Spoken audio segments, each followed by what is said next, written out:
বাপার shot header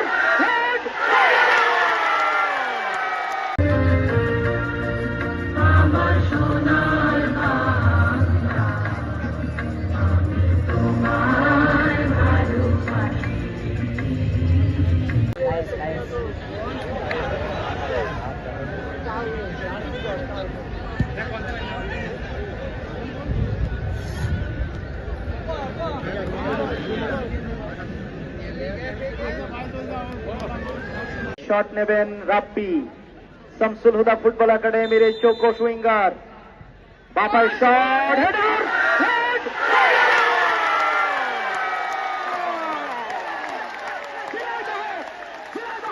Shamsul হুদা football একাডেমির product যশোরের দেশ বিখ্যাত একাডেমি, সেই একাডেমি থেকে উঠে এসেছেন নারায়ণগঞ্জের সন্তান নাম্বার 6।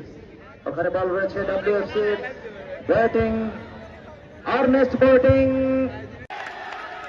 অত্যন্ত কার্যকরী একজন উইঙ্গার রাব্বি বিপজ্জনক জায়গায় পেনাল্টি বক্সে রাব্বি এখনো কিন্তু বল রয়েছে, শেষ পর্যন্ত রাসেল ক্লিয়ার করে দিয়েছেন। তুখোর ফুটবলার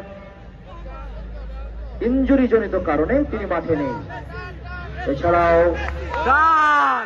খেলোয়াড় কল্যাণ সমিতি সাধারণ সম্পাদক সাজ্জাদ হোসেন সাব্বির এই কথা যখন বলতে বলতে কায়েস থেকে বল ছিনিয়ে নিয়ে কাউন্টার অ্যাটাকে ডব্লিউএফসি নাম্বার 11 এখানে আগুয়ান